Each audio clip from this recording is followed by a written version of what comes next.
And there we go. Welcome into the Radio Misfits.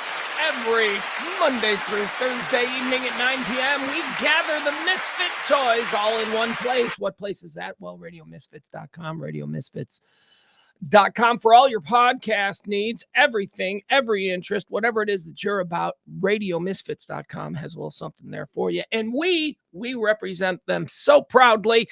I am Misfit Pugs. Hello, nice to meet you. Let's bring in the Misfit toy, E. Look at him. There he is. Hey. And let's bring in the Misfit toy, Parker. I don't know where Parker is. Captain Mix-a-Lot. Yeah, he's, I don't know what he's doing. Do you think that's what he's doing? Do you think he's just making a drink or something? Yeah, he's making a drink, getting his juice. All right, very good. Well, we got a lot of stuff that we got to get into tonight. How are you? How are you? I saw you were sharing with the group. We have a nice little group text going. Group texts are so nice. Do you know that I am involved in an ongoing group text that goes back almost 5 years? And it's one of my favorite group texts of all time. It just keeps getting built on. And now I will have you know that me and Jake, the Radio Misfits, we have built a group text that I think if we can keep it going, it might be something we'll enjoy reading back in our old age. Today on that group text, E reported in with week 8 results from the Oklahoma weed farm. How's it looking up there? Well, honestly, somebody who hasn't done this before, when I saw the pictures initially, I was concerned. But I figured out after some consult with some other people that have done this before, right? That because that's you. Because that's certainly not me. I mean, I've smoked it for sure, vaped it, sure. However, ingested it, but I haven't actually grown it. So this is a first. So if you notice there to the right, you see how those are all like a lot flatter and not as tall as the ones to the left? Okay, is that a concern? Yeah, okay, it does. It looks a lot more sparse. Yeah. Right? Is that a concern of yours? Yeah, I thought, wow, what's going on? That whole crop, on the right side there is kind of turned down. It's not looking good. But actually, that was intentional. So the grower goes in there and he cuts away all those leaves and he trims it down and he gets those out of there. See like the difference? Now look to the back. Go to the back of that. Yeah, see how it's not there? It's like trimmed down that whole right side, just the right side and the back. Oh my God, everything is backwards and in reverse. Or left, whatever. But you can see the one side where the trellis bars are visible and then the other side they're not. That's the side that's trimmed down. So now what's going to happen when we get to week 9 and 10 and 11 and 12, and right in there, 13. That's where the buds are going to start to form now. So now we're going to start getting pictures of actual buds, and we're just not going to be looking at the marijuana leaves. So the visuals are going to start getting better. Exactly. So where are you learning all this? Do you have like a weed consultant? Is there like a weed guru or a weed coach? Well, funny that you asked, James. The weed fairies. Yeah, the weed fairy. The weed fairy is a character that I found. And he lives out there in Oklahoma. And so, you pay for the grower's knowledge. And I'm thinking, like, this is a whole now concept, right? Mm-hmm. Define concept. Well, yeah, like from seed to harvest. Okay, so now I put tents out there, like I was saying last week, right? I create this, Weedville. Right. You now book your Airbnb. Oh, that's okay. Okay, this is what he's doing. I got you. And you now start following your weed that's going to be available for harvest with your booking. So now, if you've booked to come out in July, I would be sending you pictures of the room that you would be harvesting. Yes, sir. When this pipe dream becomes a reality, because very well may, because I know how crazy you are with these ideas. Can I move to the weed farm, live there, be the manager, do a podcast, and then like do the tours and stuff? Can I do that? Can I do that job? Can I have that job? You do this already? You should already be there. Well, I'm thinking this out like right now. So I got like 18 acres. Yeah, the You're like, answer to that is yes. Your guy, boots on the ground. Your guy, you're the big man. You're down in Dallas. I answer to you. Everybody else answers to me. Yes. Yeah. Yeah. Yeah. We get to say cool things like, I'm going to kick this up the chain and get back to you. That's Yeah. right. Yeah. Go. There's this place. No, James. I get to walk into rooms and get to say things like, "I speak free." You know, that's the kind of power that I get. Mhm. So like Google retreat on the hill. It's like 1 hour outside of Austin. This place has got teepees and like high-end glamping tents that you can go live in, and they're booking them for like 200 and 300 bucks a night.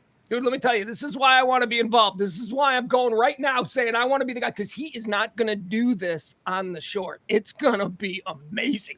If he's going to do this. No, I'm thinking of doing it. I'm thinking of doing it on the flim flam. Like I'm thinking like everything is going to be inflatable. But well, like inflatable, like you can have like inflatable bounce houses, you know, out there, and then we can have above ground pools, and we can have like pink flamingos and like small little mini pools. It's just kind of a weird, crazy vibe, yeah. You know. Yeah.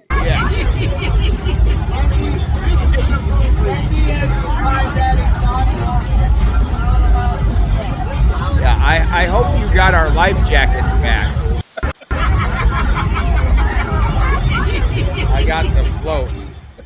Is this where you were inspired on your new inflatable kick? You spent the whole afternoon double fisting an inflatable, and now you're coming on the show talking about how you've been inspired to create an inflatable. Well, I mean, I think the whole inflatable thing I was thinking about before with the inflatable mattress that I've got on the floor at the house. Like I've decided you're into inflatables. Like I'm into inflatables right now, and I think like an installation. Can I stop you? Because you have no idea what this reference is going to be. But James, do you know who else was big into inflatable furniture? No, who? Frank Reynolds and Charlie from It's Always Sunny. That was one of their schemes. One of their schemes was they were gonna get in the inflatable furniture business. So when E does this, it's just a heads up. Lots of drops. Well, lots of drops about inflatable furniture business. I'm thinking like we're right in the middle of Tornado Alley. So like if things are gonna get picked up and thrown around, I'd rather they throw around inflatables. Yeah, I got you. But when I talk about your how it's going to be high end, you'll go into the whole glamping thing and you'll embrace the irony of the inflatable furniture. But it's gonna be cool because you just can't help your eye, your style, your design. It's gonna be awesome. It's not gonna be for hillbillies. It's gonna be for a bunch of your Highland Park friends to go up and act like they're hillbillies, and it's gonna have all the accoutrements that class of people need. I'm telling you, go to Retreat on the Hill and look at those teepees and tell me why you couldn't put like 18 or 20 of those out there. Didn't sell how much? How much a night? What are we selling them for? Well, I think the fact that you just go there and you learn how to harvest weed, and you're in the process of harvesting weed. And every night we throw a keg party. And you're gonna have weed. You know what I mean? Like so. Salsa band. You go for the weekend, and I don't think there's an amount of weed that you can smoke. Now, obviously, I'm not promoting smoking weed there, and of course, we don't know if you are going to smoke weed there. But if you were happen to find some weed laid out somewhere on the property there, and you smoked it, at a weed farm, I mean, I don't know that anybody would be like, you get what I'm saying? It's like you book the night. And like, if you get blazed all weekend and hang out at a pool and a grill and got free alcohol, and if it's like a daily kind of there's gonna be a pool course. Well, if you sell it as a course, but everything's all included. Man, I think I'm gonna be on a first name basis with the sheriff. It just sounds like that. In my duties as general manager of this venture, I think I'm gonna get to know the sheriff. He's probably gonna be out at the property a couple of times. Why? The pool, free alcohol. I'm just saying, a lot of ambulances. I'm thinking ahead. I can handle it. Don't you worry. You stay here. You keep living your life the way that we know that you need to live your life. I'll be up there. I'll be in Oklahoma. I'll be dealing with old Sheriff Boss. I like the chair, but I hope you got back the life jackets. What life jackets? The life jackets, we had to trade them for the chair. Because the girls that came over that wanted to ride on the jet skis did not have life jackets. Oh, the girls' life jackets. Yeah, we got them. Yeah, they weren't the girls' life jackets. They were our life jackets. Yeah, Yeah, I'm almost positive that they're in the hood. Yeah, I'm almost positive too, but I never Okay. I never actually put eyes on them, and that's why I'm thinking that the Okay. one girl got away with the life jacket that was on Mason's boat. All right, so let me show you this. We got a little bit of story here because my son had the lake day of his life. He is going to be telling these stories, I am sure, at football, weightlifting. He's walking around going, yeah, so I was out jet skiing with a couple of hotties this weekend. You know, he's probably got the whole story down. So E right here, he's out there loving life. He's the Prince of Party Cove, as you can see. Everybody enjoys when he floats over to their little boat area. How did you come in contact with these two young ladies from California in Party Cove? Okay, well, first of all, that float that I'm in is not my float. Oh, it's not. No, the girls that we came in contact with, Right. one came over in that float, and the other one came over holding on to that float. So they swam over, and So they didn't get their float back. no, that's why I'm thinking that you dropped them off with the life jackets on them. No, they're in the. One. They're in the hood. They're in the hood. Okay, well, we'll see. But anyway, we will. Yeah, we will. Great. Now I'm not going to sleep again until. So anyway, Hold on. Was the credit card found? The credit card was found. Yeah. I didn't sleep at all that night. I know that the credit card was found. You said that she had the credit card. Of course. I know, but everybody was drinking it. Who knows? All of a sudden, I'm the last guy in possession of it, and now I'm to blame because I'm the schlep rock of Lake Louisville. Nope, did not happen. So the credit card was found, but the thing anyway. So the raft that you're talking about. So the two girls came over. And she said, hey, I understand that you're in charge of the jet skis. Because he's Prince of Party Cove. Of course he is. And he's in charge of all jet skis. She said, yeah, right. I'm like, which jet ski are you referring, man? I happen to have two available for you two lovely ladies right now. So she said, and it's okay if you want to say no. And I was like, well, what would I be inclined to say no to that you could ask me? And she was like, let me tell you something. This guy ain't saying no to nothing. Look at him. He is not saying no to anything. You could get. Okay. She asked if she could, and I said, well, sure. And then this is the part that was quite interesting. This is like the lack of sense on the part of one's thoughts. So she was like, well, can we ride? And so I was like, well, yeah, of course. And so then I thought, all right, I would send Pugs on the silver one that has two seats behind it and let him take the two girls out. Then I got a good look at them age-wise, and I was like, well, one was significantly younger, I thought, than the other. No, they were both the same age. Well, I thought one looked younger than the other, but that was possibly just, They were 23 from California. Yeah. But I thought like maybe the one was under 23. I felt like one was over and one was under. And so anyway, then all of a sudden Mason wanted to get involved in transport. And so then I split them up. Yeah, okay. So Mason saw the whole situation developing. I didn't. I was relaxing on the boat. I was just laying there following the Russian invasion on Twitter, right? I'm laying on the boat, and all of a sudden I see this little thing going on here, and Mason comes up on board, and he goes, hey, Dad, you want to go on the jet skis? Just at the time when you were brokering this deal with these girls. So he tried to make sure that, he would get to be one of the people driving the girls. Right. So I was thinking it wasn't going to be him. And so then I noticed that he had inserted himself into the driving equation, which was fine. Which was fine. Chicks and went, I want to be involved. Yeah, which was fine until, he aborted the driving position and gave it to the girl. Dude, he's 14. She's 23. She probably. That's what I'm saying. All she had to do was ask. That's what I'm saying. It was. I watched it. I don't understand why that's a problem. Right? Well, no. Bitch, but you're a 13-year-old boy with a 23-year-old girl. No, you're not riding bitch. You're awesome. Well, he was probably overwhelmed and do whatever she asked at that point. So she wanted to drive basically, and she was going to make him sit behind her, which I'm like thinking, dude, I have cleared you to drive the vehicle, Right. not her. After They were years- hammered. After years of observing his behavior, you have cleared him to drive your machine. Right. Years of And observing- he just hands it over in like a nanosecond It's a hot to a jet ski. 23-year-old, and I'm watching him go off, and I'm like, Mason, You got to drive. you got to drive. And he looks at me like, It's all right. It's all oh. right. He had that moment. He had that moment where he had to go, sorry, babe, I got to drive. He had that moment where he got to be, the guy. Oh, man. When that was over, so we went out. I had one on the back of mine, and Mace had another one, and we just did little circles out there. It was very nice. He was not trying to scare him, or it was a nice ride, and they had fun. But by the time we had pulled back into Party Cove, their group was leaving. Like as we were pulling in, we saw them literally leaving. Like they could have been stuck with us like all night. Yikes. That's not good. Yeah, no. That's why I'm concerned that I'm sure you didn't leave them without a life vest.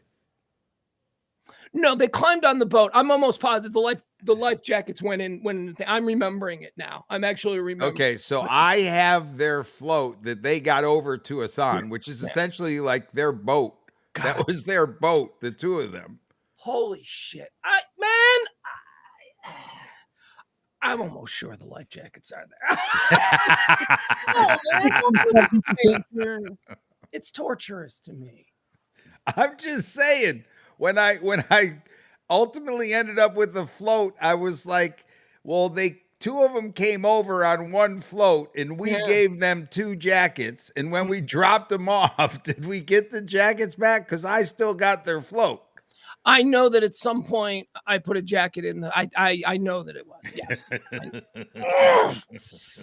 Okay. So anyway, after it was over, my kid was like, Dad, this is the greatest. That was so awesome. And I go, yeah. I go, what'd you think? He's like, she was so hot. I go, yeah. It was. All right, good kid. Yeah. And then as we left, he missed an opportunity though. As we were leaving, as we were pulling out, he and I pilot the jet skis back to the dock as Captain E, the Prince of Party Cove, captains the ship. Not the Prince of Party Cove. And as we were leaving, I said, "Let's go this way," which would take us along the front of all the remaining people at Party Cove, where there was a big party going on that I wanted to just kind of roll past and see what that scene looked like. And it turned out to be just a wall of naked strippers, just like a boat. And they were all naked. And I'm like, ning, ning, ning, ning, ning. And my kid is behind me. And just where it comes where he could roll past that, he forks right. Because he's going to be independent. He's not going to follow Dad. He knows the better way. And I'm like, dude, you missed. And he goes, dumb move. I know, I saw from behind. I wanted to come around, but you had already passed. I go, you should have followed me. I'm not going to lead you wrong through Party Cove. Your old man's been there. Gosh, it is just ridiculous, dude, over there. Like, I mean, come on, people. Yeah. Like, really. It was a nice weekend. He had a really great time, and we can't thank you enough for your hospitality. Always fantastic. It's fun. I was saying this to him. He said to me, he goes, he made a joke. He made a joke that I have good friends, like friends who have good things. Like if you're gonna have friends, you might as well have friends. And I said, yeah. Well, something that you need to realize is that every time we go out there, he goes, that's entirely on your Uncle Lee. He takes good care of us, and you need to remember to thank him every time. And he goes, do you know I've never paid for food out there? That's right. Because Uncle Lee always has food for you. Wow. Don't take that shit for granted.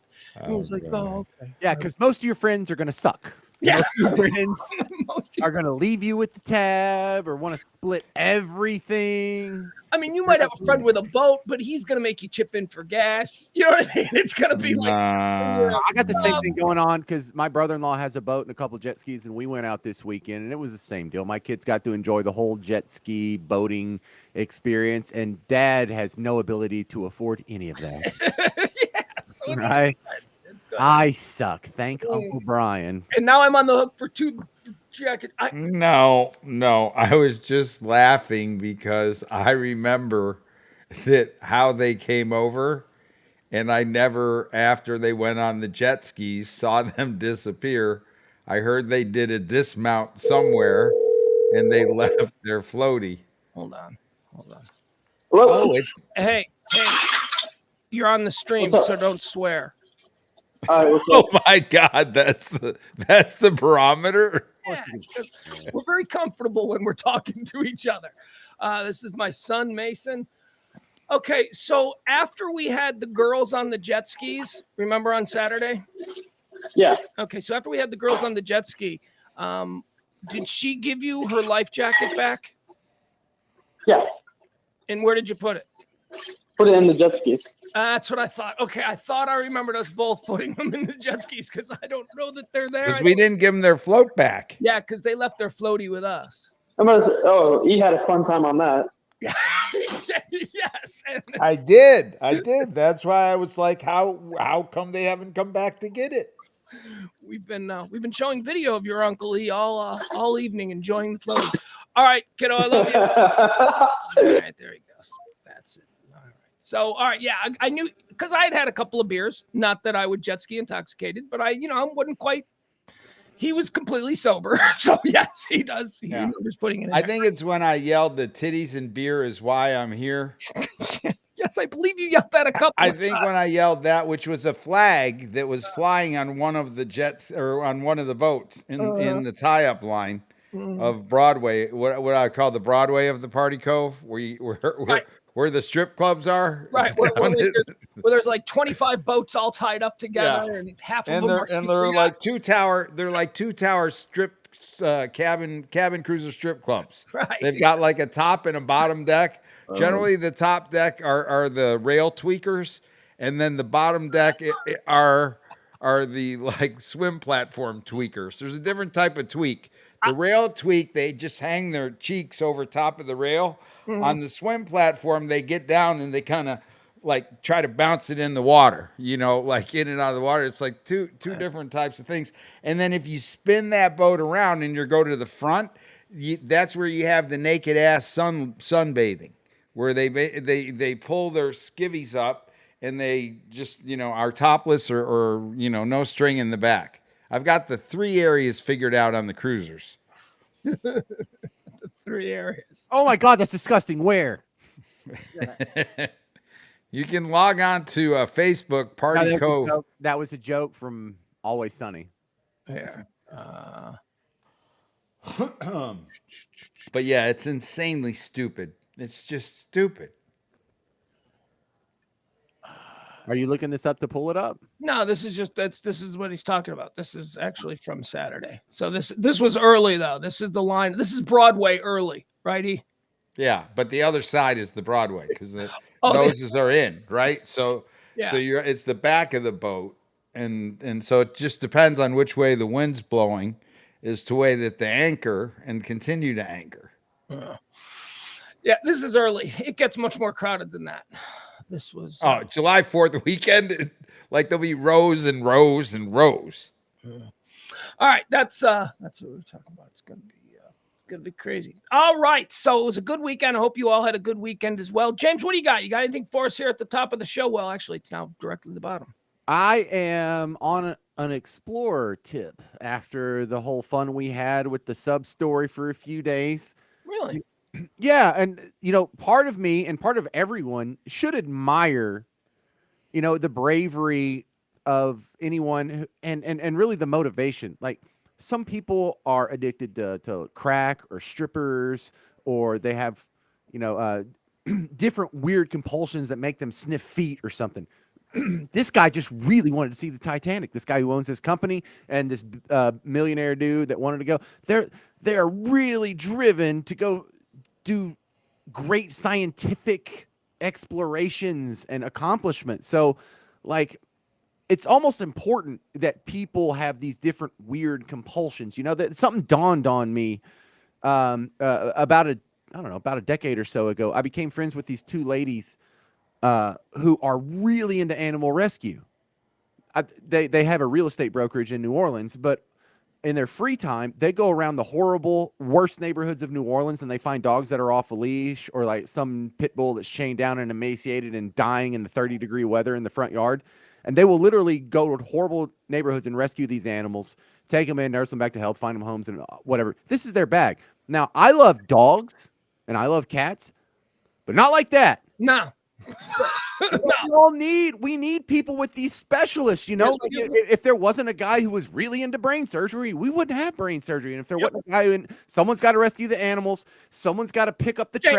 James, sum up what you're trying to say is we need weirdos. We need weirdos and dorks who are hyper focused on one area. I agree with you. There's a lot of shit that I can't do that I'm glad some nerd out there spent the time doing. Yeah, I didn't go to med school. I'm glad somebody else did. Right, and I'm not one of these OCD people who's hyper motivated to do really anything. I mean, that's partially the reason I'm such a loser.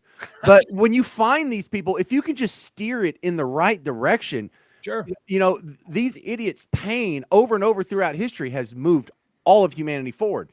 And so I've been reading into some of this, and I want to share with you the story of. Do you know Robert Falcon Scott? Nope. Tell me. Maybe I will with a little detail, but no, that name does not sound familiar. See, the sucky part is we always make the joke like whoever wins first place in the 100-yard dash at the Olympics, everyone knows his name. Second place, never heard of him. Well, you don't know this guy because he was the second human being to reach the South Pole. Yeah, who cares? It's a fucking crazy story, though. All right. So Robert Falcon Scott was a famous explorer and adventurer from England, and you know he was just showing the rest of the world how the English Empire owns fourth of the world. There's a reason because we're hardy people who can do amazing things and make all these accomplishments. And so, he got to stick up his butt to go to the South Pole, and so he went on his first trip. It was like 1902, 1907, something like that. And so he went on his first trip, which you can already tell there's a second trip. And the first trip failed, but he got further than anyone else did. But did he go on the first trip before or after Hillary? Edmund Hillary was the first guy on the top of Mount Everest. Wait. Wait. South Pole was first discovered by Amundsen. He's a Norwegian dude.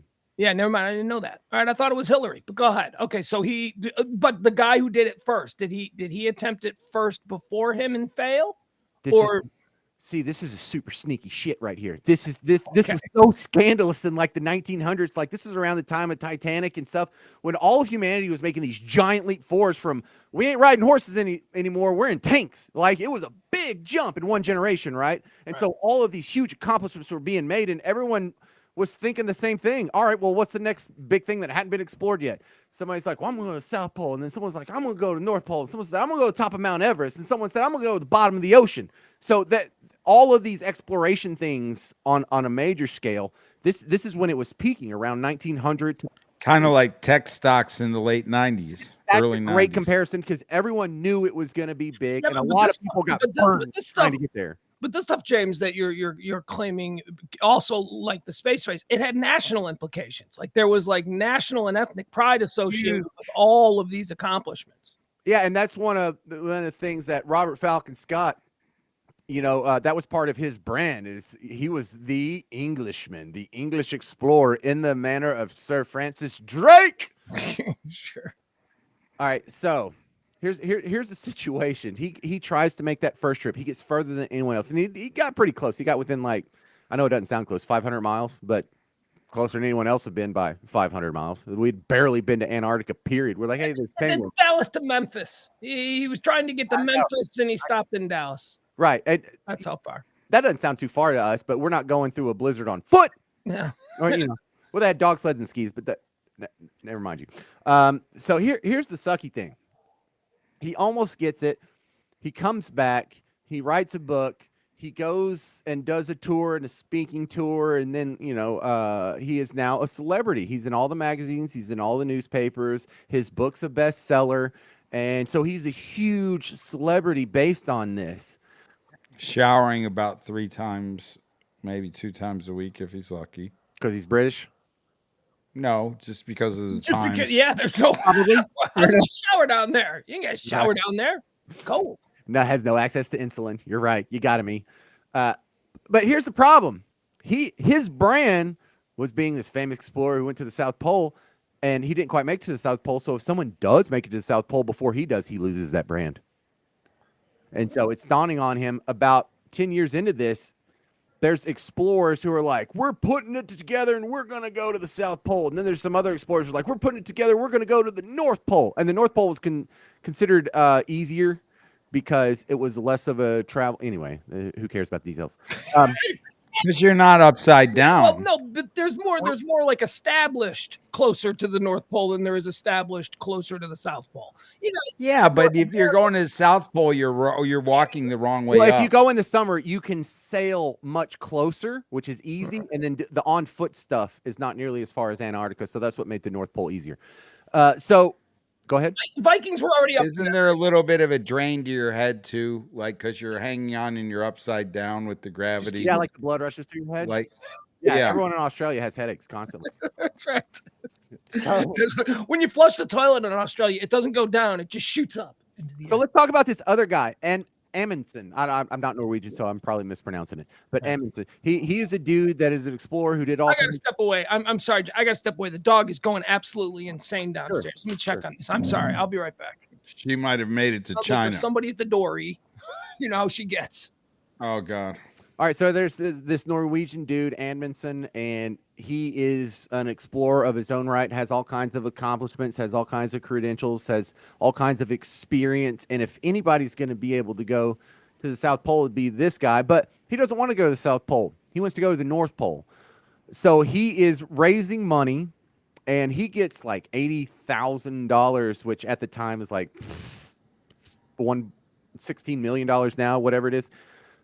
So this guy has a ton of money, and everyone's investing in this because they're going to get a piece of the rights to whatever book. What is it? Were they investing in his trip or the snowmobile? Well, they don't really have snowmobiles per se. They do have some mechanical help, but it's not anything like we have now that can actually take them to the South Pole. When we go to the South Pole now, we can either fly our fat asses there, or we can take these giant tracked snow, like the cat tractors, like they groom. That's what they look like. Yeah. Yeah. They just have fatter tracks and they're built specifically for snow, but it's exactly the same concept.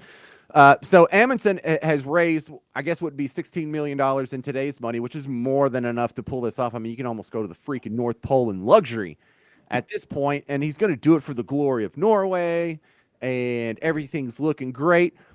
So he is gathering all his stuff. Like, he's already raised the money. He's already got the plans. He's already done interviews with the media and has laid the plans out. And like, hey, we're going to the North Pole. This is the day we're leaving. This is the day we're going to land and hit the ice floes. And this is the day we're going to get there. This is the day we're going to get back.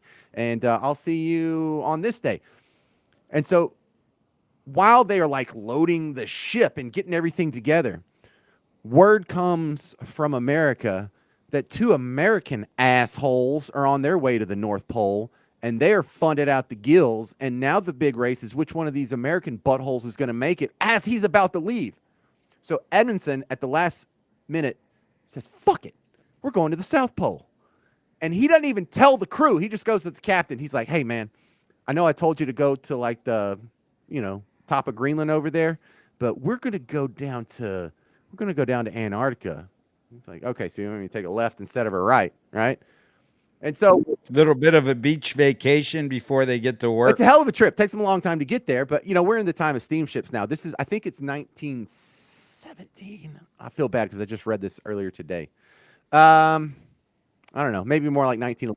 But I'd be happy if I were on the cruise. Like, okay, we're about to go into this cold place. Now we get to turn the hell around and go through the warm, go through the equator. Now we're going to be on a sunny, like, fun cruise for a while before we got to go to work again. Well, look, I don't think you'd be that flippant about what is a life-threatening cruise. Because going to Antarctica, there's a reason it hadn't been done before. It's incredibly dangerous. And when Robert Falcon Scott made his first trip, there were people who died. You like slip and fall off a glacier. That's the end of you. You get frostbite on your toe and you can't walk anymore. They can haul you so far, but if your condition, go ahead. Well, so like you're saying then, if I'm going there and I'm about to get into that, I'd be happy to hear, oh, wait a minute, we're turning around, we're going the other direction. You'd be happy. Maybe so. I'm not saying you're wrong. All right, so here's the deal. Now we rejoin Robert Falcon Scott. So Edmondson has his little crew that's going down, and it's a freaking secret. The whole world does not know. No one knows except for the people on that boat because they don't have cell phones that can tell anybody, hey, this asshole, we zigged when we should have zagged and we're now going to the South Pole. So no one even knew they were at the South Pole until it was over. And what happened was Robert Falcon Scott already had his little expedition plan to save his brand. And when he gets there, he finds out, he's like, what are all these fucking Norwegians doing here? And they're like, oh, we just got back from the South Pole. It's like, damn it. So now I'm not going to be the first man to go to the South Pole. Okay, I'll be the first Englishman. This story has really affected you. This is you're really taking it up for second place. Second place, just first loser. Sorry, Falcon Scott. I know, and I would have turned back and like, I'm not going to be the second guy to go anywhere, and not if it risks my Well, life, he's not. right?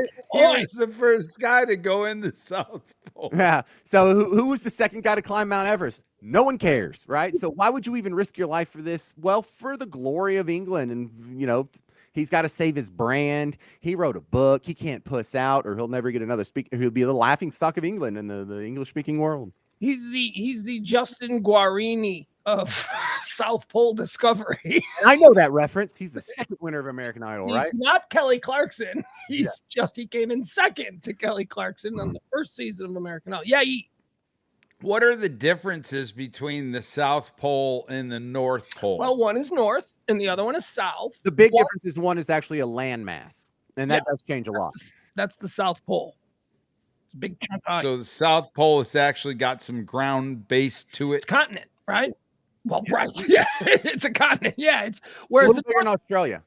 the North Pole is kind of like the little beanie cap that Canada wears. It's just like a bunch of like broken ice floaties, and there's not actually I'm actually pulling it up right now on Google. So it's easier to get up to the North Pole than the South Pole. Much easier because of Canada, and especially like that Hudson Bay.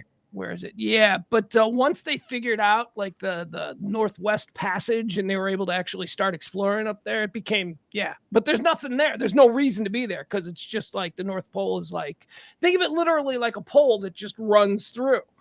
So it's not like the North Pole; it'd just be like a pole sticking out of the water. If it was a real pole on the north, it would just be like a pole sticking out of the water. I'm looking right Got now. it. We're idiots. This is like idiot. Well, like but I get it. Like you wouldn't have the ability like to stick the pole in the water, Right. Because it would just go straight down like a. So what's like the closest? Like the closest thing would be Greenland, right? The Greenland would, I guess, be the closest thing to the North Pole. As I'm looking at there's more. Isn't that where they get those mussels that they sell? You sell on Larry King. Man, I don't know what you're talking about. I don't know what you're talking When's the last time The green mussels, like up there in the very cold waters. Oh, Larry They've King got some dead like white. certain alpha omega. If you're gonna make random references, just make sure that you articulate them properly. I mean, what is that? What Larry King? That show ain't been on in 20 years. Who remembers what commercial? What are you talking about? Nah, he did some like shellfish diet supplement. All right. So Robert Falcon Scott, God bless him, decides that, you know what, we're going to push off anyway, and we're going to make a go of this. I don't know what the hell's going through his head, but he decides that he's going to go ahead with the expedition anyway. Jesus. God.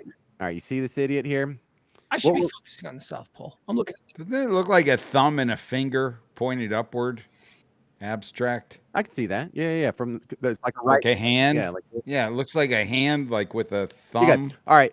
So what you see there is Amundsen's route and Robert Falcon Scott's route. Now, here's the good news. Amundsen went back, and 5 weeks later, Robert Falcon Scott's crew makes it. Now, this is a crew that was going at the Are they going in the straight line? Amundsen is the one that went in a straight line. Wow. Am I getting that right? Yeah. That's straight. That's interesting. Is that a glacier he's going through, or is that like a river? It might be Argentina. I'm trying to think of the best way to get to the South Pole. I'm thinking Argentina might be the best place. Go ahead. I'm sorry. Yeah. It kind of is if you're going to push off from somewhere, but they all land in that same little Ross ice shelf, I think is what they call it now. And Yeah, you're absolutely right. E. That there is glacier passes at a couple of places that hold up many expeditions. The people. This isn't like the first or second people that tried to go to the South Pole. These are just the furthest that anyone got, and so it hadn't been unheard of that you had giant teams of very capable people going to Antarctica trying to get to the South Pole, but they get stopped because there's big level ups on the ice shelf. There is no land under you. When you get to the actual continent from the Ross Ice Shelf, that's the first set of glaciers. And then apparently there's a mountain range further down that you can't go over. You have to find a pass through. And Amundsen found that pretty easily. Robert Falcon Scott found a pass through, but it took him a while on the first trip. So on his second trip, he already know, I'm going to go straight for that pass. I know that's how I'm getting around this first stop. Because you're not going to survive that high up? Is that the problem with the mountain? You can't go? You got to go through the pass through. Is it too high on the left there? Ice is a bigger problem in the mountains than it is in, say, Wyoming, because you can't walk up a mountain in Antarctica. You can walk up a mountain in Wyoming until you get to the tippy top when there's a bunch of ice and it gets really difficult. Think if the whole mountain is like that, constantly in a blizzard. And so even in summertime, which they went in January, so it's summer. I know that sounds weird, but it's a melting block of ice. It doesn't do a whole lot of melting. No, it's the South Pole. It's still cold. It just builds up, and the only reason it just hasn't built up to massive proportions is because over thousands of years, Antarctica moves like an inch every year. It's on a tectonic plate that moves. Like the Mount Everest gets a quarter inch taller every year because it's on a tectonic plate that moves. So coming back, they hit a blizzard. And it's so weird when you actually read through, because he kept a diary and they went back and they found his carcass in the diary and everything. And the other guys had diaries too. They started off with a whole bunch of men, but on the way there, they would send some dudes back because they were sick or they had scurvy. Scurvy was an issue, believe it or not. And so then they got further down and they made a camp, and then they would be stuck in this camp for like 4 days because there was a blizzard. So can you imagine being like 400 miles from any supplies? You're in a dumbass tent on your way to the South Pole for 4 days? No, I couldn't imagine that. Because I would never even entertain that idea. I'm looking at the South Pole. I mean, neither would I. I was suggesting that you live in a tent for maybe a weekend and get to farm some weed that's grown for 12 weeks. East South Pole adventures. And here's what I'm thinking, though. We've got to be close. We've got to be close to figuring out a way to make the South Pole easily accessible, not just to research vehicles and stuff. I mean, there are people there, but the only people there are scientists and stuff like that. And there's no populations there on the South Pole. Why not? I'm looking at this thing. There's got to be a way to figure out some safe shipping lanes. You could imagine what the It's not profitable. It's just a money loser. Why would? How is it a money loser? Some of the most exotic skiing on the planet. If they could figure out a way to build some hotels on this, I'm sure they have some amazing. Bro, you can't go skiing in negative 40 degrees. I mean, I don't think that's true. Please, people go to work in Chicago in negative 40 degrees. You can't go skiing. I see your point. It's definitely going to be a hurdle we'll have to overcome. But I'm going to hang out a shingle, an Antarctica South Pole Development Company. Anybody that wants to come in, we're going to build hotels and sell timeshares. Well, you need to slow down because I've watched about 4 YouTube videos on this, so I'm pretty much an expert now. All right, there you go. I had some thoughts over the weekend about several things. Does it have to do with this? Because we're talking about this. Or are you just gonna tell us what you think of the Ghost Runner and the 11th? Well, no. I mean, it's along these lines. It's along these lines. Yours, I trust you. It's along these lines. My thought was relative to, like, with this type of technology that the sub was, right? And you're putting people at risk. Is that where we were? We're in that vein. Yeah, is that fair enough? Yes. Yeah, I like that. Yeah. With this where we are, I think if you are in the position of Ocean Gate, there maybe should be like a class of prisoner that we could send on this downward voyage. And if they survived it a certain amount of times, then they could be let go. Like I think if we need to test like carbon fiber and titanium in the mixing, and if I'm going to sit there as the guy on the ocean gate and go, hey, as a proud guy, I'm happy we cut some corners. Let the corners that we've cut be we've let some of these dudes out of prison that have had life sentences, and we've stuck them into the chamber and sent them down 13,000 feet to figure out whether the thing's going to pop like a balloon or not. Like those are things that I've thought about over the weekend about if we're cutting corners with lives, the lives that we need to put at risk. Great thoughts. No. That line of morality while in church on Sunday, is that what your Christian, is that how the morality of your Christian faith? I don't know. Damn it. No, here's Oh, what, yeah. look, let me build on that. Hold on, stop. It was my idea from the beginning. We're building luxury timeshares and resorts down there, and we're not going to use prisoners. I got it, guys. James, now, look, we're in a pitch meeting. You gave me a hurdle I had to overcome. You pointed out that it's 40 below zero. It ain't nobody going to want to pay to go be in 40 below zero. They can't. It's where the marketing, they can. It's where the marketing comes in.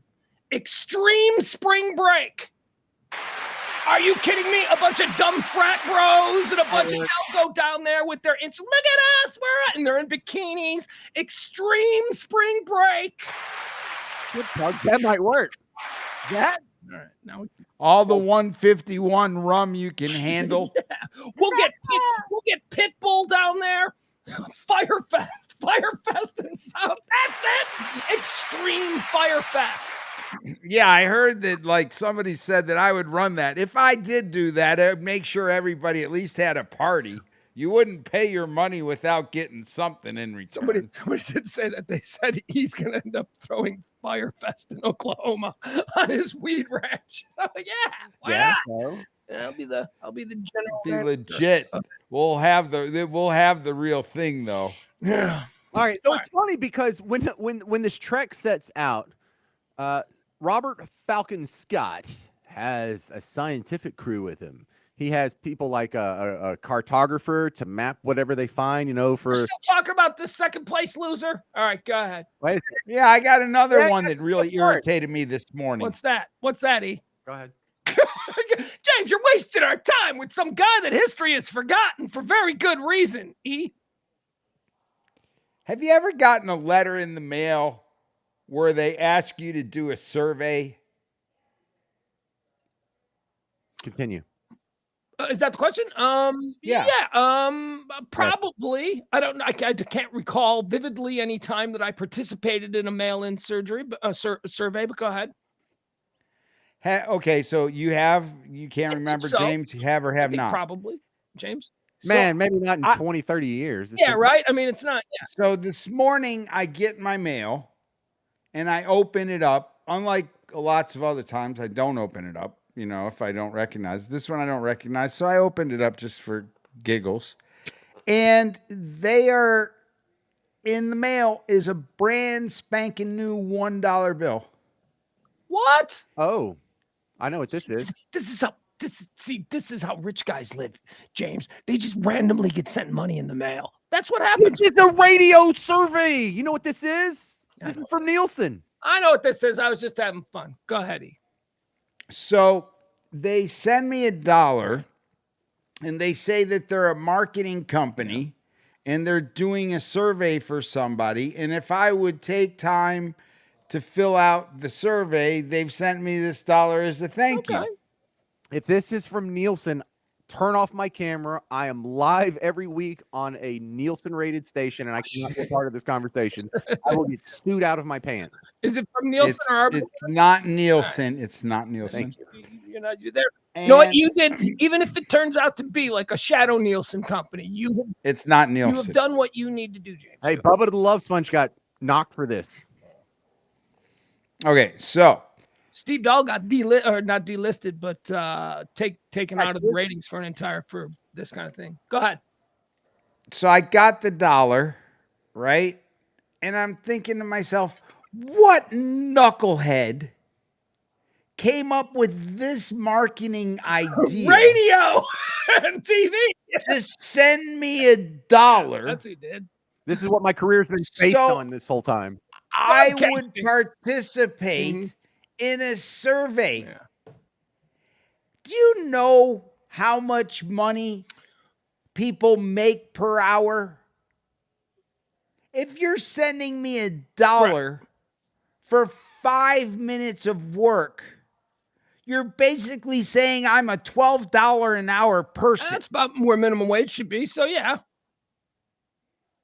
Most people are going to be insulted by No, that. it's a gesture. Oh, you're the guy that didn't want to check out your own grocery My store. ass gesture. If you're going to $1. make a gesture, pay me what I'm damn It shows worth. that they're If you're serious. just thinking you're getting my opinion for a damn dollar, What- the hell with what are you. some of the Go questions? send it to the guy that's standing there on the corner. Pass out your letters to the guy that's there saying free beer. Why don't you want his opinion What for was it? $1? He won't throw your dollar away. I just barely opened up the mail, or I'd throw your dollar in the You're outraged. trash. You get it. You get a free dollar. A rich guy gets angry about getting free money. What was the survey about?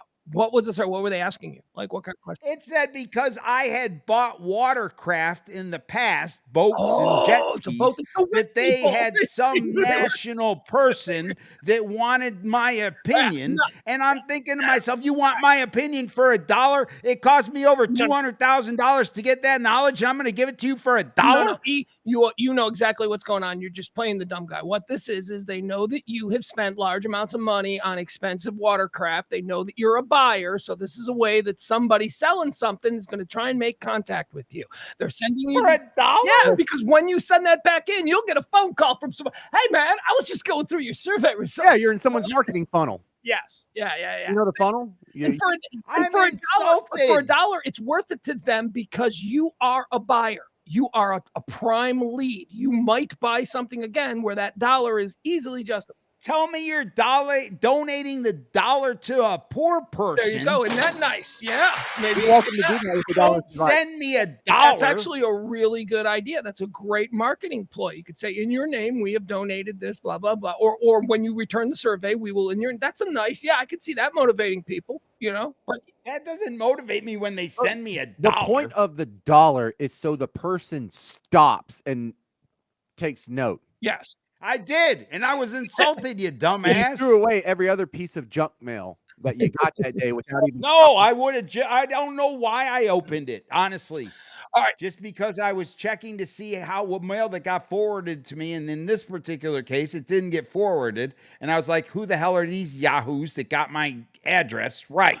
All right. So, James, wrap up your tribute to a history's forgotten loser because I've got 2 questions I need to ask you guys before we roll out tonight. So go ahead, James. Okay, so on the return trip from the South Pole, Robert Falcon Scott's group, there was only 5 people left. They had basically sent everyone else back before that last leg. When they got the last, I think it was like 100 miles away from the South Pole, he sent everyone back that wasn't like a hardy explorer. So the meteorologist, the scientist, the cartographer, they had all gone back at this point. So it's just 5 guys, right? On the way back, when they get to that first big shelf on the way back, there's the second one there. But when they get to that row of glaciers that is another mountain range in Antarctica, some dude slips and falls and injures himself, and that's it. But there's nothing they can do for him. There's no emergency room. Nope. I mean, we could set a broken leg, but what are you going to do? Ain't nobody coming. We gotta wrap it up with a branch on one side and a branch on the other. We could put you on this sled and carry you, but that sled is carrying everyone else's food. So what do we do? He dies. He says, "Leave me," and they do, and he dies. Yeah. So now there's 4. So then they're on their way back, and just like on the way there, when there was some random blizzard, negative 40 degrees. And by the way, I learned today that Fahrenheit and Celsius cross each other at negative 40 degrees. Negative 40 Did they degrees. put a bullet in his head? Did they you don't just leave him to die to the elements and be eaten by penguins. You got to put a bullet. So you're saying 40 and 40 is equal? No, I think he fell asleep and they just left him. Like, yes, 40, negative 40, and negative 40 is equal. So there's another one. They're going through everything you expect. They're starting to get frostbite on their toes, like the toes are just thumping off. And there's this one dude, when they are stuck in this blizzard, it's the 3rd day that they've just been in a tent because you can't travel if it's negative 40 and it's a blizzard with sideways snow coming at you and high winds. You'll kill the dogs.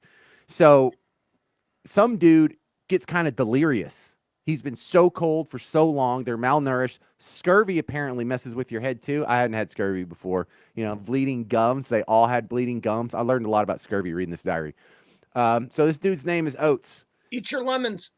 And Oates says, man, I'm not feeling so good. And they said he had been delirious all day, talking to people that aren't there and sort of hallucinating and stuff. He's like, listen, man, I just need to go outside and take a walk. I'm going to be a while. And so this dude goes and takes a walk, and he doesn't come back. That's it. There goes Oates. We don't know what happened to him after that. So now that's how Oates would have liked to just go out, just disappear off into the snow.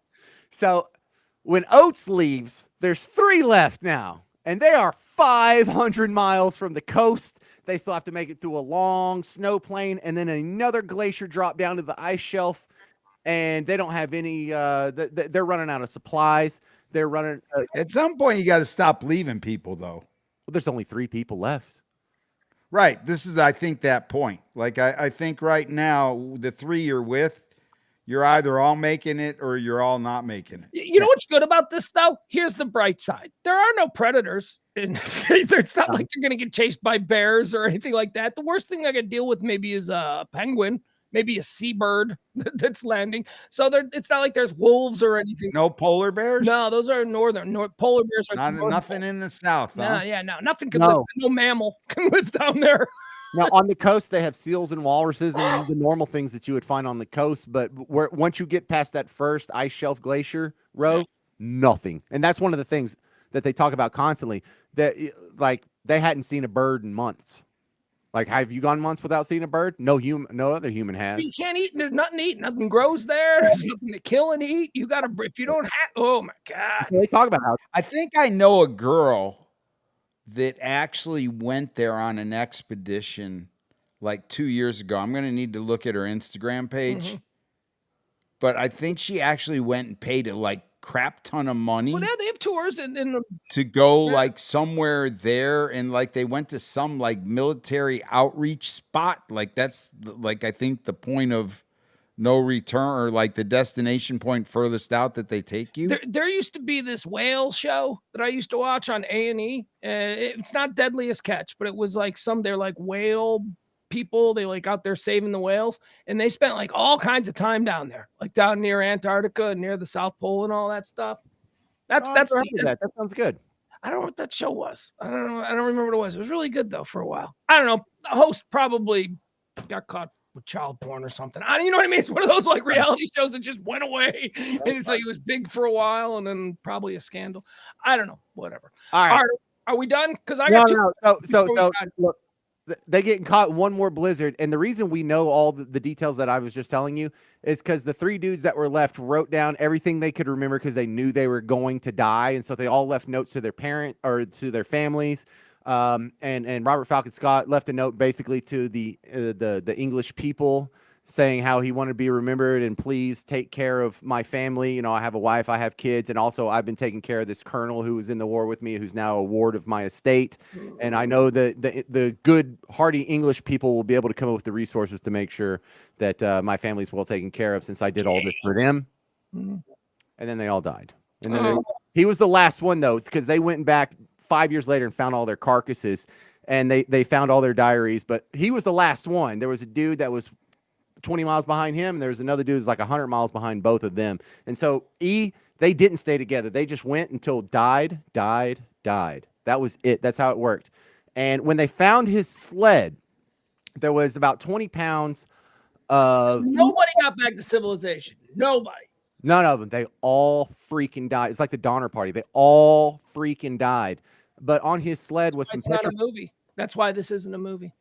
Right. Well, it should be a movie. It'd be a great movie. Terrible ending. Nope. One guy's got to get home. No. I love these tragedies, man. These are great. Are you saying there's not going to be an Ocean Gate movie? There's going to be an Ocean Gate movie. There's going to be an Ocean Gate movie. Oh, yeah. That's a great comparison. Thank you, E. Also, on his sled, though, they found petrified wood, which to this day stands as the most solid proof that when they went and grabbed it off the side of some freaking mountain deep in Antarctica, they use that petrified wood to prove that, about 100 million years or so ago, that Antarctica actually had a forest on it, and it was not at the South Pole. It had moved there and was previously inhabited by plants and animals. And, we learned a lot about the tectonic shifts from this dude's sled. I like that Barney thinks that if they would have eaten somebody along the way, one would have Should survived. have eaten each other. Today, they have a scientific station on the South Pole. It has regular flights in and out. They have regular trucks that go in and out on the big tracks. Except for the winter, there's like 4 or 5 months where a plane or a car or anything can't get in or out. But there still stays about 40 people. That's the skeleton crew that just keeps everything going there. And they live off like 4,500 gallons of fuel a day to run the generators. And they have this really cool, it looks like a space station. It's on stilts. Is it like a hotel, like for a few people to go to? It really feels like a spaceship, and it kind of has the same function as a spaceship. They have a big airlock to go in and out because you can't suck all the heat out. They have the 2-door system where you just have some room whose sole purpose is to stop the flow of air or whatever. And so that kind of reminds me of a spaceship, or really it could be like in the movie Abyss. You know how they were in some underwater habitat.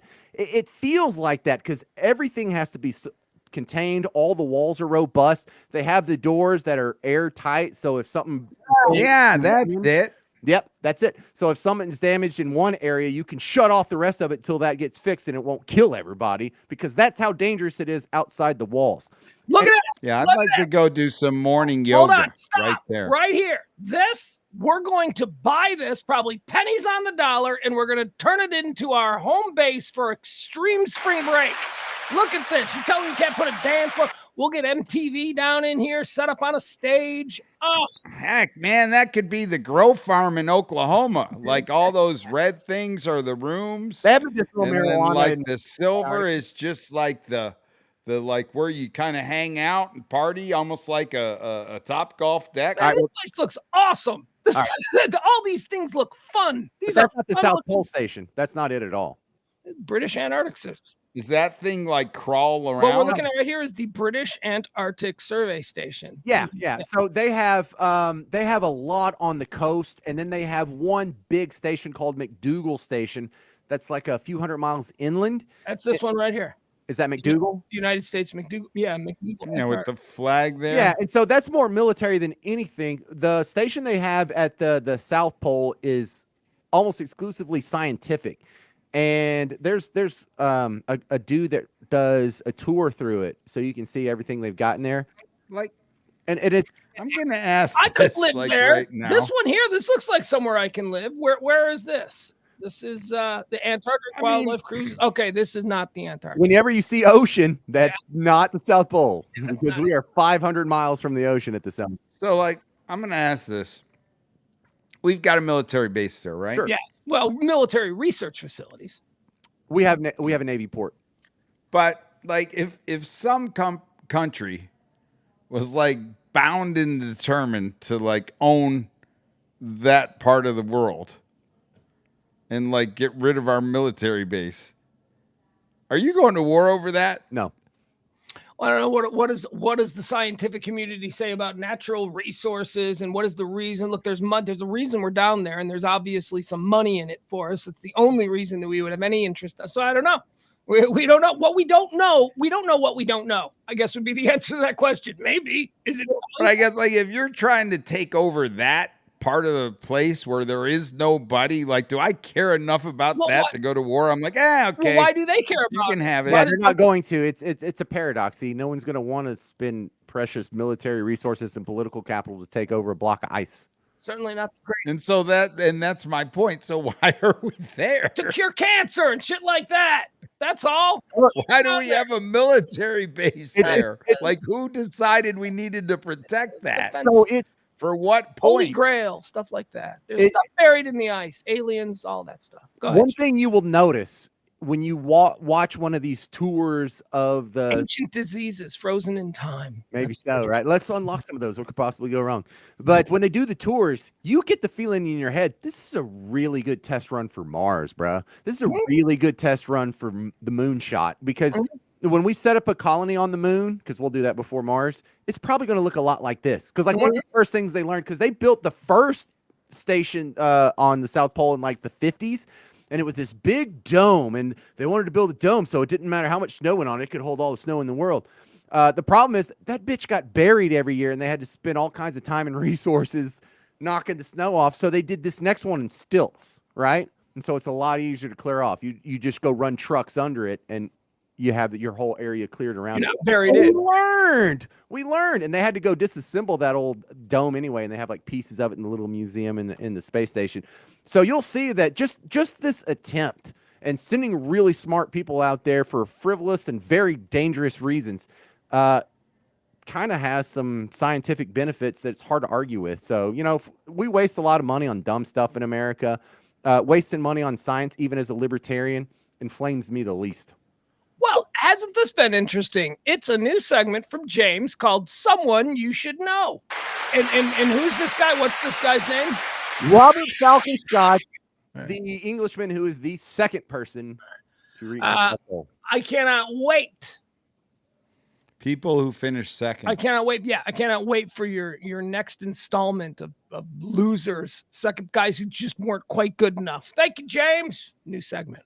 Well, I'm a hell of a broadcaster, but I really got to give all the credit here to Robert Falcon Scott. This is him in full regalia and military uniform. And look at him. Little Napoleon wannabe. We didn't forget you, Robert, just because you were number two. No, we didn't. We forgot you. Two. Yeah. We did forget you, Robert. James didn't. James, 1 out of 8 billion or whatever we got on this planet now. James remembered you, but that's it. All right, guys, before we go, I got a question for you. I got 2 questions for you, and I'd like you to consider them honestly. The first question is one that I stumbled across during the noon show today. I do a noon show Monday through Friday at noon, headlines, hot topics, current events, all that stuff. Sponsored by Sacred No, Oils. it's not, but they're friends, so yeah. They're Sacred Oils is fine, but they're not sponsors. They're supporters, which is a little bit different. And they don't support every month, so they're just friends. They are people who I am trying to help. Anyway, I don't know why I've got. By the way, we should hold on. Okay, so the first question was about a story today in England. They are paying people. Basically the national health, we have bullshit taxes that we spend on stuff. Well, they've got an organization that they pay to advise them on how to handle these new emerging childhood issues. And one of the issues was children who identify as animals, this whole anthropomorphic furry kind of furries that doesn't really exist, but you've got to justify your existence as a tax stealing entity there in the UK. So they've written a big paper on this, even though in the UK they're like, yeah, we don't have any cases of this. I don't know why they're issuing this warning. So it was all of these not warnings, but tips on how parents and administrators and teachers can handle a 10-year-old who thinks they're a raccoon. Okay? Can I ask a question? Yes, go ahead. Is there a letter for furry and the LGBTQ? There will be soon. I am certain. QIAF. No, they're the plus. They're the plus. That's why they throw the plus, and the plus is now. They need their own letter. They get their own letter. No, awesome. No, we need to lock down the letter giving with the LGBTQ people. The plus is there for a reason. It's a catch-all. Is that where this is going? No. But I was discussing that story, and I was talking about how I disagree with the advice that this group in England says. The group in England says that when your child identifies, let's say your 10-year-old child thinks that they're a elephant or whatever it is that they want to be. I guess elephant. Are they furry enough? I was going to say, yeah, probably that's a bad example, but think they're a little pony, like a little unicorn or a magic pony or something. Okay. The advice from the British Council, the tax stealing council there, is that you should be understanding and talk with them about them. And at the very least, don't freak out or make them feel bad about it. I completely disagree with that. If my kid is 10 years old and thinks that they're a kitty cat, I'm going to be like, stop it. This is not normal. You're a human. Yeah, but there's levels, though. If they came out and said they were a skunk. What we're talking. Oh, go ahead. Did you have a joke? I'm sorry. I'm saying if they said they were a skunk versus a kitty cat, you might have an objection before you even really got into it. Like, why that No, furry no. It's one? the idea of just living in this pretend world. You're 10 years old. At some point, you have to accept the reality of your situation. If you're 5 years old, you want to lick your paws and pretend you're a kitty cat. That's one thing. But if you're 10 years old, now we're starting to get into some weird thing. I don't need you to be my 18-year-old kid flying to Albuquerque for a furry convention. You know what I mean? That's not what I want in the future for us. And I'm sorry if I'm intolerant. That's just stupid. You're not an animal. Anyway. I followed a furry convention to Kalahari. The water park? Yeah, I had no idea. Were they all in? How do you wear a furry costume to a water park? It was weird, dude. Till 3 a.m. They had like a pool party. Were they wet? They got In wet their furry costumes? in their costumes. No, I would actually. Some of them. Actually, it was I weird. would look at that. I would, if that was happening in the pool, the hotel I was at, I would look. All right. Anyway, so here's the question that I came up with. James, you both have children. Would you rather your 10-year-old, let's just say 10 years old, because that's the number that they were talking about. Would you rather that your 10-year-old kid think that they are a cat or killed the neighbor's cat? Which would you rather have? Your 10-year-old kid think that they are a cat and identify as a cat, and because the way society is, they have that verbiage, so they're going to say to you, "Mommy, Daddy, I'm 10. I identify as a cat," because that's out there. Or would you just rather have them be the one that, the neighbor's cat got killed and everyone's looking at your kid? Which would you rather have, James? With the devil pentagon? No. I'm just saying that's it. Your kid is the one in the neighborhood when the neighbor's cat goes missing. They're like, that kid. So which would you rather have your kid be? I think the big variable here is, how was the cat killed? Did he back over it with the car? Did he run to his bike? No, I'm saying. Yeah, he intentionally killed it, probably under mysterious circumstances, like there's a gunshot to the cat. Well, yeah, but the cat was attacking our chickens or something. Was there really an excuse? Probably not. It's shady. I'm really suspicious. I'm gonna go with that. The cat ended up dead, and there's no real good explanation for it. I would rather have my kid be the suspected serial killer in training than be the kid who's the weirdo who thinks he's a cat. How about you? Agreed. Well, if we're talking actual, it would be tougher to deal with your kid identifying as a cat than if your kid just killed a cat. I'm just so glad I don't have a weird kid. I mean, I would love them either way. Weird is fine, but I don't know. The thing that worries me about the furries is they don't know that exists. So if they know that's an option, someone must have told it to them, which makes me concerned. Who got to my kid? Who's been telling my kid about furries? Who told them that was an option you could pretend to be? The internet. Now. The internet. All right. So James. E, how did you answer that? What do you want? You want your kid to be the cat killer or the identifies as? Well, I don't think you have a right to identify as a cat. So I'm not worried about that. Not illegal. It's just no. It's just I think it speaks much deeper problems that are going to be dealt with down the road. If my kid at 10 years old does not make a distinction between reality, the fact that he's a human boy, but it's scary, dude, that he's willing to just openly kill. No, look, he doesn't have a bag of dead animals. I'm just saying he's like, he's kind of got an edge to him. He's a kid. Yeah, but I mean, like, we don't even know that he killed the neighbor's cat. He's just the kid in the neighborhood that the neighbors think is potential. I would rather have my neighbors think that. But what harm is he really doing by identifying as a cat? He's being weird, and I can't. Well, but weird versus imposing death. No, he's not. Like I said, he's just being accused. We don't know that he killed the cat. The cat is missing. Stop it. We've moved on. Okay. I don't want my kid being a weird kitty cat identifier. Okay. Well, but it's weird if he's killing cats. Here's my next question. This is something that I posed today on Twitter because I was watching some what was I was watching a baseball highlight clip that somebody had sent me of these like just amazing throws, like these just amazing. And, it was throws. It was a compilation of arms. So it was these amazing football throws, these amazing outfield throws to the plate, just real shows of amazing arm talent, right? And I thought to myself, Oh, I know what it was. One of the throws happened from the baseball game that occurred in London over the weekend. The Cubs and the St. Louis Cardinals played in London in front of a crowd full of English people. And when one of the outfielders made a throw that was just amazing, that made this little highlight clip. And I remember thinking, now let me ask you guys, can English guys throw? They I've don't. never seen them. I've never seen them. I mean, I've seen. I guess maybe cricket is their They- only no, throwing experience. you do not throw in cricket. You bowl. Actually, throwing is illegal to throw the way we would throw it. You bowl. It's called bowling or chucking. But no, you don't. Outfielders in cricket don't throw to home plate or anything like that. That's not a thing. The ball lands and they pick it up, and that's the play.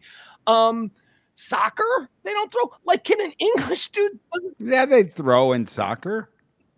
They throw in. James, you played There's soccer. Look, we throw in football, we throw in baseball. I'm just saying arm talent in America is a much more developed thing. If you tried to play catch with an Englishman, would he throw like a bitch? Is my question. Would he be like, you know what I mean? They don't play baseball. They don't play basketball. They don't play real football. They play, international football. They can kick. They can kick like an MFer. I mean, that. Oh yeah, they'll kick. They can do all kinds of things like that. Nope. But can they throw? Do they throw like bitches? I've never seen it. Probably, yeah. And I know what you mean by throw like bitches. That's not an insult to women. That's just like a dude throwing left-handed. Like, if I threw it left-handed, that's what it would look like. So here's my thing. The next time I meet an English dude, I'm gonna try and have him throw a football. I want to see if he can throw a football or a baseball, and not just throw it. Like, can he throw with any accuracy? Because that's what we're talking about. American boys are raised to throw with at least a modicum of accuracy. They don't have to be great, but they can get it. Basically, they learn the throwing technique. Out here in English kids do. Right. Out here in Buck Tussle, if you can't throw a spiral, you're ostracized. You're a laughing stock, right? Yeah. That thing look like a duck. Get out of here, Parker. But you drop a soccer ball, or a football on the lawn, and they'll be able to do things with their feet. That will be like, wow, that's really good. But they're still going to throw like a bitch. What do you think? English people, can they throw? I never thought about it the way that you laid it out, and now I question their arm strength and accuracy, right? Mm-hmm. I mean, because if you're just throwing, your release point's going to be, it's going to be. You're play catch with somebody who can't throw. It sucks because it's no fun, dude. So anyway, yeah, there could be there. Yeah, I want to find an English dude. And I want to make him throw a football and a baseball. I want to test this theory. I want to see if just a random guy who grew up in England. Let's go to Piccadilly and we'll have a camera and a football and we'll film you handing the football to Englishmen. Just throw it. Just go stand over there and throw it to me. I just want to see what it looks like. Well, now that we're bringing all these American sports, football, baseball, all this stuff over there for these exhibitions, why hasn't someone done this bit? Like, how come there hasn't been the official NFL channel before they go making English people try and throw through a tire? Not every good idea has been done yet, Pugs. There's still openings for us to be millionaires. There you go. Could we maybe do like the country-wide bong hit? Thanks. Like you lead. Okay. I like that. I like the idea of it. We're going to work through it. Do you have any more details on it? I think there's something there. Is this kind of like a Hands Across America, but with bongs? You have evidence that English aren't strong bong users. Okay. Wait, I think he just changed subjects. Are we still talking about the English? Does that? Well, I'm saying I'd like to see countrywide bong hitting in this country, and then in this country, and then in England and other countries. And then we assemble the best bong hitters, and you have like a playoff. Okay. All right. How would that be, Josh? How exactly? We need to stop. We need to go into this a little. James, do you have any questions? I have a few follow-ups. Oh yeah, about E's made up bongathon. Yeah, go ahead. Take big hit. No, I just want y'all to download the podcast Florida Stories wherever you already listen to podcasts. Subscribe, and you don't have to do E's bongathon if you don't want to. Bad day for you to miss out, essential oils. What constitutes a superior bong hit? Like, how are we because I understand some people will cough and that's probably a bad thing, but didn't they have that like with vapes, like the big fog? They had those extra big tanks. Yeah. And then you would have to they created some kind of fog. Yeah, in the early days kind of a thing. Vaporizer? No. In the early days, like the smokers. In the early days of vape, yeah. They used to do a promotional thing where you'd see all these vape contests to create the biggest plumes of smoke and all that. And I think it still goes on, but it was a big thing like 5-10 years ago. Oh shit, I never heard of it. So they had some like judging kind of plume thing, right? So we just kind of dust off those rules We like, Okay, see? kind of bring it back out, like kind of the wave, and then we just add like bong hit All right. to it. So we have medical marijuana, we have recreational marijuana, and then we have professional marijuana. Right, but professionally ingested medical marijuana with a prescription. I know, but this sounds like competitive eating where there's going to be a Kobayashi of weed where this guy can blow the Well, biggest I mean, if ball you can out. now test it, that's what I'm saying. That's the other great thing about medical marijuana. You can test the THC level. So now for a guy to like, it's like kind of ghost pepper eating, like Yeah. we do the ghost pepper eating. You just stack the level of THC weed and you sit there and you talk to somebody like maybe and eat brownies and like have them hit another hit, and then like, oh, we're going to do ice cream. Look, You know, I and found like- video of a professional vaping tournament. Did you know this was a thing, James? Jesus Christ. Watch what these people do. Look, see, they make things. Yeah, and so this is the sucky version of what I was talking about earlier, where we need people who are street. Oh, like a cloud like that would just be phenomenal. We are so stupid. Think of how much we are time we such spent a practicing Stupid. vape. We're promoting the worst. Those people are making a living doing those things. We shouldn't encourage them. No, we should steer them to do cool things like try and go to the South Pole. Or the Did you North find Pole. the rules for the winner? No, I did not. But we'll explore this topic on coming shows. I am certain. Thank you, E. Thank you, James. We are the Radio Misfits. We do this every Monday through Thursday at 9 p.m. right here on the RadioMisfits.com podcast and live streaming platform. Tune in to my noon show tomorrow and every Monday through Friday at 12 p.m. Central Standard Time. We do headlines, hot topics, current events, all of those things. Monday through Friday. We'll get you caught up. Anything that you need to know about. Also, as always, we invite you to tip the show, Venmo, Cash App, whatever it is you can do to help out the show. The show's run entirely upon your kindnesses and gratuities, so we do appreciate that. End of the month, tips are always appreciated. What else do I need to tell you? I think that's it. We'll see some of you tomorrow at noon, and the rest of you, hopefully, will rally back here in about 23 hours. No, what is it? Is it 23 hours and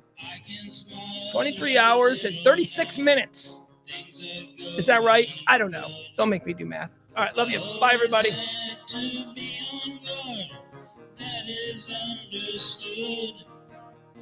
Down the road I'll travel, far from the comfort nest.